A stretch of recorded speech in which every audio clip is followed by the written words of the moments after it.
Ang programang ito ay rated SPG. Striktong patnubay at gabay ng magulang ang kailangan. Maaaring may masiselang tema, lengguwahe, karahasan, sexual, horror o droga na hindi angkop sa... Ang pagtapos ni Supremo kay General Pacheco. Nagpanggap lang itong si Supremo na wala ng buhay dahil tinamaan nga ito ni General Pacheco. Kaya bumagsak ito dahil ay naubusan na rin ng bala si Tanggol kaya hindi na niya maikalabit ang kanyang armas habang si Pacheco ay papalapit na kay Tanggol upang tapusin nga ito. Sinabi ni Pacheco kay Tanggol na malaking pagkakamali niya bakit nagtitiwala si Tanggol sa kanya at oras na nga daw na mawawala na ang mga taong sagabal sa kanya at nakatutok na kay Tanggol ang armas ni Pacheco at nang kalabitin na nga niya ito biglang bumangon si Supremo at sinaksak niya ang paa ni General Pacheco. Bumagsak si General Pacheco kasabay din na bumagsak itong si Supremo. Halatang wala ng lakas si Supremo kaya paulit-ulit itong tinawag ni Tanggol at sinabing labanan ni Supremo ang kamatayan.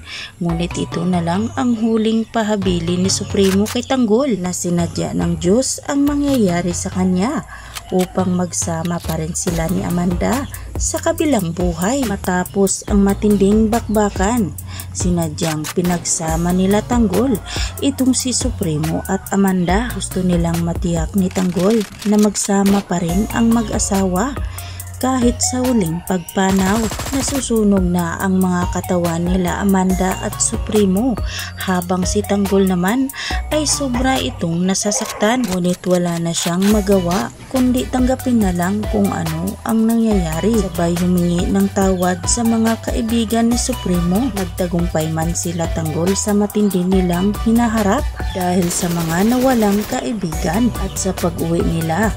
Nag-usap-usap silang magkaibigan at sinabi ni Madonna na sobrang tuso nga daw ni General Pacheco dahil ginamit niya ang galit nila kay Amanda at pinaglalaruan ang kanilang buhay. Kaya pinaalalahanan ni Tanggol ang kanyang mga kaibigan na hindi magtiwala kahit kanino man. Pipiliin ang taong mapagkatiwalaan nila at tumingi na rin ng tawad si Tanggol sa kanyang mga kaibigan dahil kung hindi sa kanyang intensyon na gusto niyang makita ang totoo niyang tatay ay hindi ito mangyayari sa kanila. Ngunit wala nang magagawa si Tanggol dahil nangyari na nga ito. Ilang banda, tinawagan naman ni Marites itong si Ramon dahil meron siyang gustong linawin. Agad namang pinuntahan ni Ramon si Marites at nag-usap sila. At dahil naguguluhan na si Marites kaya't sinabi niya kay Ramon kung bakit nga daw nagulat si Tanggol nang malaman niya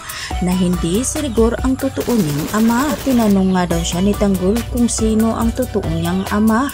At bakit nga daw tinatanong ito sa kanya? Di ba't matagal na daw silang nagsama? Naguguluhan si Marites. Lalo nang naguguluhan din itong si Ramon. Kaya naman sinubukan ni Ramon na dalhin si Marites sa mansyon upang kitain.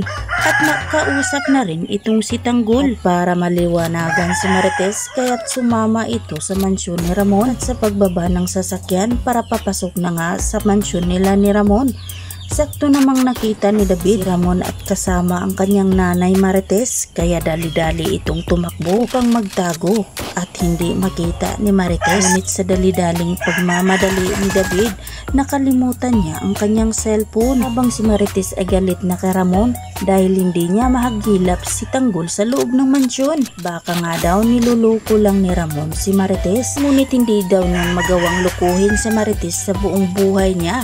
Kaya nang makita ni Ramon ang cellphone ni David, pinulot niya ito at ibinigay ni Marites. Ngunit nang makita ni Marites ang larawan sa cellphone, sinabi niyang hindi si Tanggol ang nasa larawan. Kaya't naisip ni Ramon na niluluko lang siya ni David at gusto niyang malaman ang katotohanan. Katapusan na kaya ang pagpanggap ni David na anak-anakan ni Ramon Montenegro? Aabangan natin yan mga kaibigan sa mga susunod pang mga kaganapan. Hanggang dito na lang muna tayo at huwag po sana ninyong kalimutan na i-like, i-share at pahingi na rin ng isang subscribe. Maraming salamat sa inyong panunood.